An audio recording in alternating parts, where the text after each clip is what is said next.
guys, Humpy Wheeler here again. Talk to you today about some up-and-coming young drivers that I think have got some potential. And I'm going to be doing this through the season, spotlighting a few guys I think have got a lot on the ball. Today we're going to focus on Darrell Wallace, young African-American who is running the truck series this year, and another guy I think's got a tremendous amount of potential, LaJoie. Now why do I think either one of them are pretty good? Because I've been watching them race since they were little kids. They started off in a car I developed, a Bandolero, and another car I developed, the Legends car. And they were successful, very successful in those cars, which are not easy to drive, particularly Legends car. Now you folks coming up that want to try to learn how to drive, if you can drive a Legends car. If you can't drive, you cannot drive a Legends car. So it's a good test for you before you get into cars with real soft tires. Tires are crutches for drivers today. Oftentimes you can take a young driver, put him on a soft enough tire and not really find out whether he's a good racer or not. With the hard tires that are on Legends cars, you can. Now if he's running on dirt, you'll find out whether he's a good race driver or not. That's why, you know, people like Austin Dillon, this boy's born with a silver spoon in his mouth, yakety yak. Let me tell you about that boy. I watched that boy run a lot of dirt, and I seen him win a lot of dirt races. He knows how to race, okay? But so does LaJoie. So let me talk about him first. Corey, number one, has got the looks that girls die for, okay? Corey, don't get your head up when I say this. You do, okay? And that's another thing we need in NASCAR. But he's not a fancy pants, let me tell you that. His dad, remember, Randy won the Grand National Championship. Came down here from New England, did a great job. He builds seats today. He builds fine seats over in Concord, NC.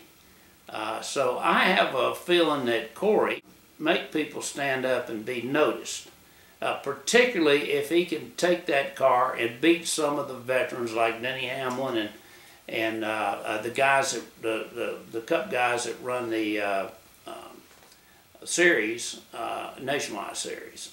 Now, Darrell Wallace, who people get mixed up. They say, "Did you say Darrell Waltrip?" And I said, "No, it's Darrell Wallace."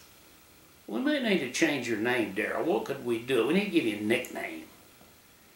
At times I could have said Wild Man Wallace, and that would have been pretty good because you got pretty wild sometime in your early years, and I feel like your wild aspect's not over yet, and that's one good. That's why I like you. We got to have some wild race drivers, guys that'll go up in the gray areas where angels fear to tread, and the great race drivers are born. Average race drivers don't go in the gray area; they stay in the black. They stay where everybody else is. Earnhardt, Petty, Yarborough, etc. They got in the gray areas of the racetrack, up there where you're not supposed to be. I know you can do that. So I think that both these guys have got the potential of certainly make it to the Cup circuit. Now, what's going to happen to them when they get in the Cup circuit? This is the kind of the chronology of racing, where you do well in trucks, you do well in nationwide, and then somebody grabs you and sticks you in a Cup car, a fairly decent one. That's when you find out whether you got it or you don't got it. And the reason you find that out is because that's the car that's got the most horsepower, it's the hardest to drive, and the competition is the greatest. There's nobody in that top 20 that probably doesn't deserve to be there.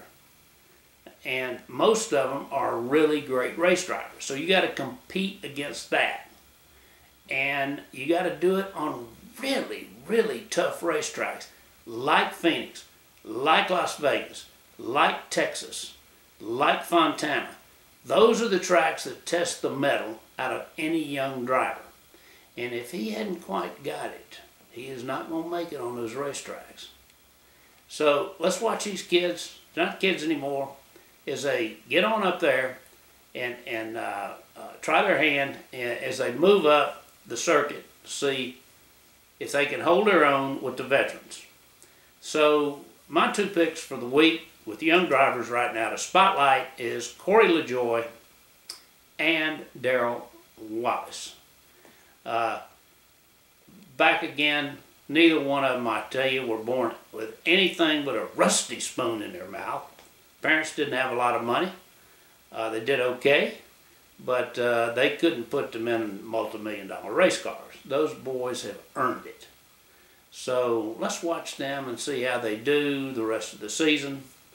Now, there is a case with Corey LaJoie, and I'm talking about a guy that's got a tremendous amount of potential.